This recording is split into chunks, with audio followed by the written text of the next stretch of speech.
est proche. Na bo moto boye bande konanga na yebi koloba Kinyarwanda te. Mais na kati na vision na bandaki ko belela na Kinyarwanda na zo belela que répentez-vous car le royaume des cieux est proche.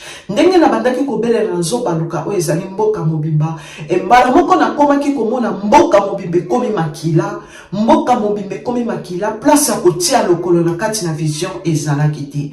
Mboka mobimbe komi makila soki mbula ebeti ndenge salaka poto ndenge pe mboka wana ekomaki. E na kati na vision na komi koloba ngabi mboka oyo makile zo sopa na boye.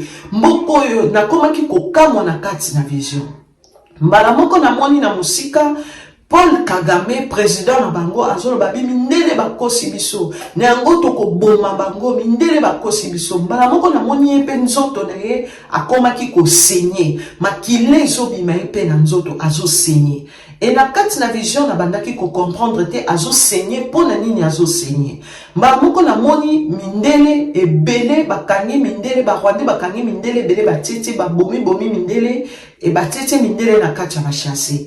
E ngana bandaki koloba ngalobi e bobomi mindele ngana zoki kolobela batoke bobomi mindele babuna komi kolobela Paul Kagame na Kinyarwanda na kati na vision réponds-toi bongola motema na yo répentez-vous na komi sko kobelela na kati na mboka wana ya Rwanda répentez-vous car le royaume des cieux est proche botika ko boma bato na komaki kobelela bongo Bamoko na moni mindele ebele na kati na chasse et Paul Kagame bandaki koloba ete bakosi biso mindele oyo bakosi biso bamoko na bimi ezalaki vision et tango na lamuki peuple de Dieu na bondele pa na Nzambe et Saint-Esprit abandi kopesa mo ezali discernement Saint-Esprit ayebisinga mwana na ngai makambo natalisio eza bongo na memaki yo na kati na mboka wana ya Rwanda po natalisa yo makambo oyo ezoya na kati na Rwanda makambo oyo natalisio eza bongo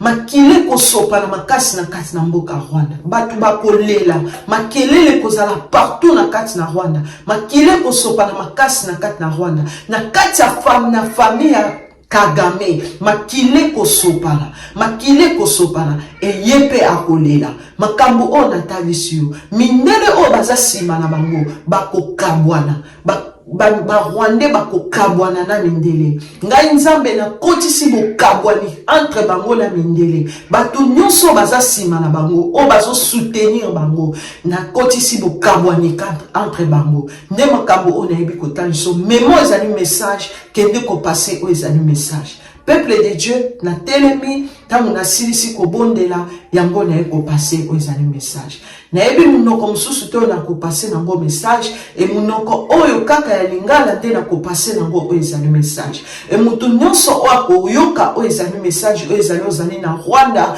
e Nzamba lobi na ngana yebisa bino répentez-vous batu nyonso baza na kati na Rwanda o bazoyoka ezali lingala répentez-vous et pour na Congo Nzambe atelemi azobundela biso bitumba munene na kati na mboka Rwanda Nzambe atelemi azobundela biso ainsi parle l'Éternel des armées Nzambe alobi azokotisa o ezali confusion na kati na ba Rwandais pe na mindele azokotisa bokabwani entre bango réunion nyonso bazalaki nango pona tina mboka Congo Inyo nyonso basanganaki pona koluka kokabola o ezali mboka Congo pona koluka koyiba o ezali babia mboka Congo Nzamba kotisi confusion na kati na bango makile kosopana na kati na mboka Rwanda na mikolezo ya peuple de Dieu ainsi parle l'Éternel des armées Nzamba za mwana mutu te po akosa ainsi parle l'Éternel des armées na kati na mboka Congo na kati na mboka Rwanda incompréhension kokote la bango na mindele e makila batu bakokufa ebele na kati na mboka Rwanda bitumbe kozala na kati na mboka Rwanda batu bakokufa ebele bitumbe komimonisa na kati na capitale na bango na Rwanda bitumbe kozala e batu bakokufa o ezali ebele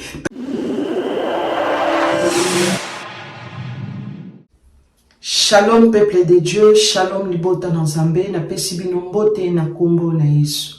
Soki bomoninga liboso na bino bien-aimé, c'est que Nzambe mutu atindinga. Nga nazaka ka simple enveloppe et na obéir na voix ya Nzambe pona koya ko passer message makambo oyo Nzambe ayebi na kotalisa. Peuple de Dieu, message onzamba pesi, eza pona Rwanda, pe ezali pona biso na kati na mboka Congo. Sengeli na biso toyeba makambo oyo nzambe azolinga asala, ndenge nzambe atelemi pona kobundela oyo ezali mboka Congo. Lukumu kembo ezongi pa na nzambe. Makambo oyo nzambe atalisi engana obéir kaka na voix ya nzambe pona koya kopase message.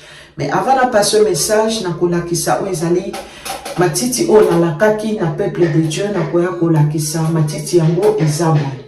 Eza matiti ya mike mike pe likolo nango eza bambuma. Eza matiti oyo nzambe ayebaki na kotalisa molimo ayebaki na kotalisa elobi ezo traité oyo ezali diabète. Engana obéir kaka na voix ya nzambe.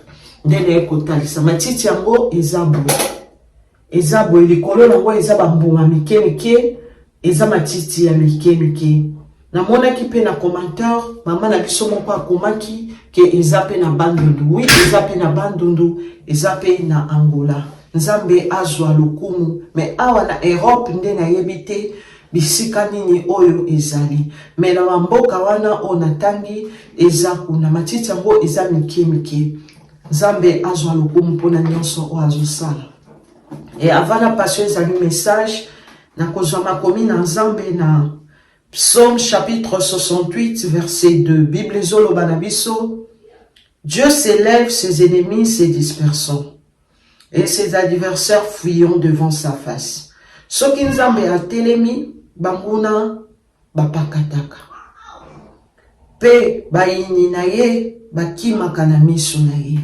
Oui, mais bien aimé, nzambe soki atelemi banguna na ye bapakataka. Pe bayini na ye, bakimaka na miso na ye. Eza ndenge moko biso na kati na mboka Congo, nzambe atelemi pona kobundela biso, nzambe atelemi pona kolongisa biso, deva bayini na biso o ezali ba M23 o bazoluka kobotolo ezali mboka na biso. Peuple de Dieu, tozana assurance o ezali ya nzambe, e nzambe atelemi pona kolongisa biso, nzambe atelemi na bonzambe na ye, nzambe amoni ke mabele o ezali mabele ya ba Congolais, kasi ezali mabele ya ba Rwandais te, ezali mabele ya ba Congolais. Nzambe aza juste peuple de Dieu, lokumu kembo ezongi pa na nzambe. Avant la passion ezali message na kobondele pa na nzambe, Poetena loba selon gaïté, mais selon molimo mo santo na nzambe. Père éternel et Dieu tout-puissant, na peso merci papa na pambolo poto zali nzambe.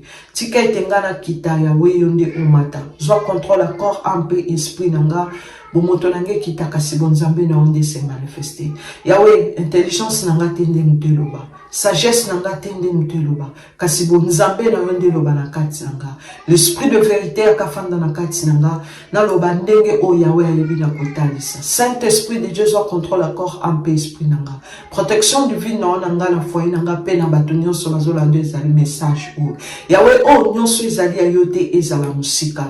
Na bengani mipepe nyonso ezo confesser kombo na yote ekende musika na kombo na Yesu Masia. Nde na lobi amen. Mais bien aimé, nazalaki ya kolala na zozwa o ezali vision.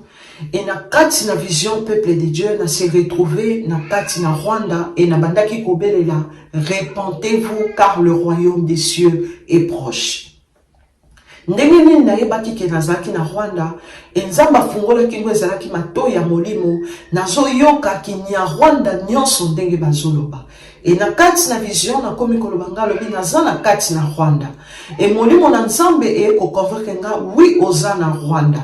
Nde bisika oyo na mimio. Et na kati na vision nga na bandaki kobelela nazoloba na batu repentez-vous car le royaume des cieux est proche. Na bomoto boye bandeko na nga na yebi koloba kinya Rwanda te. Mais na kati na vision na bandaki kobelela na kinya Rwanda nazo belela ke repentez-vous car le royaume des cieux est proche. Ndenge na bandaki kobelela nazo baluka o ezali mboka mobimba. E mbala moko na komaki komona mboka mobimbe komi makila. Mboka mobimbe komi makila place ya kotia lokolo na kati na vision ezalaki te. Mboka mobimbe komi makila soki mbula ebeti ndenge salaka poto poto ndenge pe mboka wana ekomaki. E na kati na vision na komi koloba nga bi mboko oyo makile ezo sopa na boyo. Mboko oyo na komaki kokamwa na kati na vision. Mbala moko na moni na musika Paul Kagame, président na bango, azolo babi mindele bakosi biso. Ne yango toko boma bango, mindele bakosi biso. Mbala moko na moni epe nzoto na ye, akomaki ko senye. Makile iso bima epe na nzoto, azo senye. Et na kati na vision na bandaki ko comprendre te, azo senye, pona nini azo senye. Mbala moko na moni mindele, ebele, bakangi mindele, barwande bakangi mindele, ebele batete, babomi mindele, e batete mindele na kati ya bashase.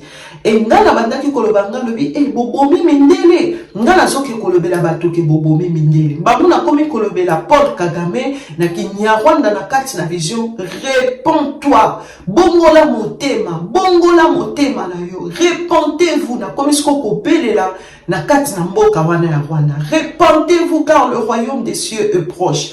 Botika koboma batu, na komaki kobelela bongo. Bamoko na moni mindele ebele na kati na chasse et Paul Kagame bandaki koloba ete bakosi biso mindele oyo bakosi biso bamoko na bimi ezalaki vision et tango na lamuki peuple de Dieu na bondele pa na Nzambe et Saint-Esprit abandi kopesa mo ezali discernement. Saint-Esprit ayebisinga mwana na ngai makambo natalisi yo eza bongo na memaki yo na kati na mboka wana ya Rwanda po natalisa yo makambo oyo ezoya na kati na Rwanda makambo oyo natalisi yo eza bongo makile kosopa na makasi na kati na mboka ya Rwanda batu bakolela makelele kozala partout na kati na Rwanda makile kosopa na makasi na kati na Rwanda na kati ya famille ya Kagame, makile kosopana, e yepe akolela, makambu o natalisi yo, mindele o baza sima na bango, bako kabwana, Rwandais bako kabwana na mindele, ngai Nzambe na kotisi bo kabwani, entre bango na mindele, batu nyonso baza sima na bango, o bazo soutenir bango, na kotisi bo kabwani entre bango, nde makambu o na yebi kotaliso, memo ezali message, kende ko passer o ezali message. Peuple de Dieu, na telemi, tangu na silisi ko bondela, yango na eko passer o ezali message. Na ebi munoko mususu to na ko passer nango message, e munoko oyo kaka ya lingala te na ko passer nango o ezali message. E mutu nyonso o ako yoka o ezali message, o ezali na Rwanda, e Nzamba lobi na ngana yebisa bino, répentez-vous. Batu nyonso baza na kati na Rwanda o bazoyo ko ezali lingala répentez-vous et pour na Congo Nzambe atelemi azobundela biso bitumba munene na kati na mboka Rwanda Nzambe atelemi azobundela biso ainsi parle l'Éternel des armées Nzambe alobi azokotisa o ezali confusion na kati na ba Rwandais pe na mindele azokotisa bokabwani entre bango réunion nyonso bazalaki nango pona tina mboka Congo Inyonyo so basanganaki pona koluka kokabola o ezali mboka Congo pona koluka koyiba o ezali babia mboka Congo enzamba kotisi confusion na kati na bango makile kosopana na kati na mboka Rwanda na mikolezo ya peuple de Dieu ainsi parle l'Éternel des armées nzamba za mwana mutu te po akosa ainsi parle l'Éternel des armées na kati na mboka Congo na kati na mboka Rwanda incompréhension ko kote la bango na mindele e makila batu bako kufa ebele na kati na mboka Rwanda bitumbe kozala na kati na mboka Rwanda batu bako kufa ebele bitumbe komimonisa na kati na capital na bango na Rwanda bitumbe kozala e batu bako kufa o ezali ebele pe mindele bako kabwana na bango Nzambe akokabola bango na mindele e na moni président Paul Kagame ndenge azolela ke mindele bakosi bango e maloba oyo kokokisama na kati na bomoi na ye kaka ndenge aleli na kati na vision e kokokisama na kati na vie na ye ako comprendre ke asimbi oyo ezali mboka ya Nzambe asimbi oyo ezali mboka ya Nzambe po ete Congo ezali mboka ya Nzambe Congo ezali mboka Nzambe Congo ekokabwana te ainsi parle l'Éternel des armées Paul Kagame akomonda oyo ezali loboko na Nzambe na kati na mboka na ye Rwanda akoyeba eke amoni asimbi oyo ezali Nzambe asimbi mboka Congo ainsi parle l'Éternel des armées tika ete Nzambe apambola bino na kombo na Yesu Masiya nde nalobi amen.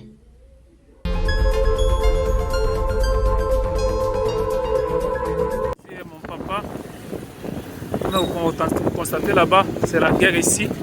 Les militaires sont devant nous là-bas. Ils sont à moins de 10 km d'ici.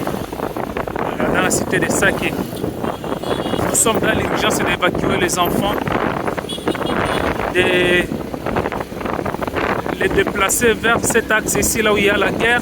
Et je suis Fiston Amissi, le coordonnateur de l'orphelinat Jésus et mon papa Nord Kivu. Nous sommes venus vers vous pour vous montrer la situation dont on traverse présentement.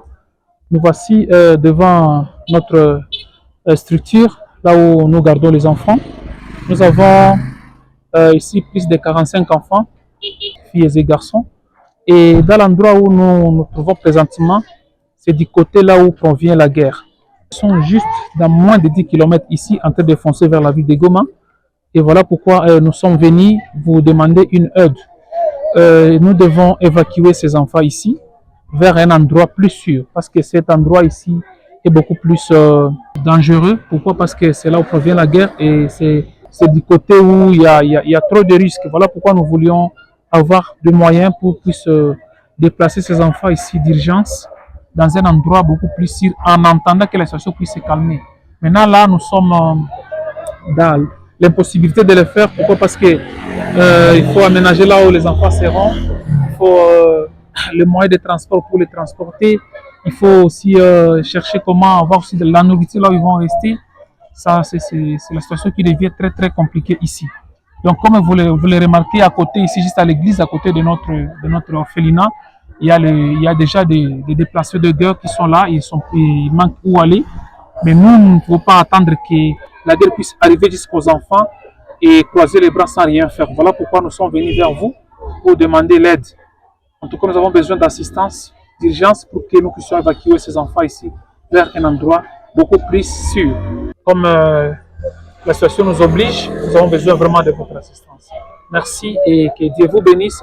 Voilà nos enfants, ils sont là. Et en tout cas, jusque-là, ils vont bien, ils sont en train de regarder la télévision. Et nous voulons que nous puissions avoir une assistance pour que nous puissions chercher comment évacuer nos enfants ici vers un endroit plus sûr.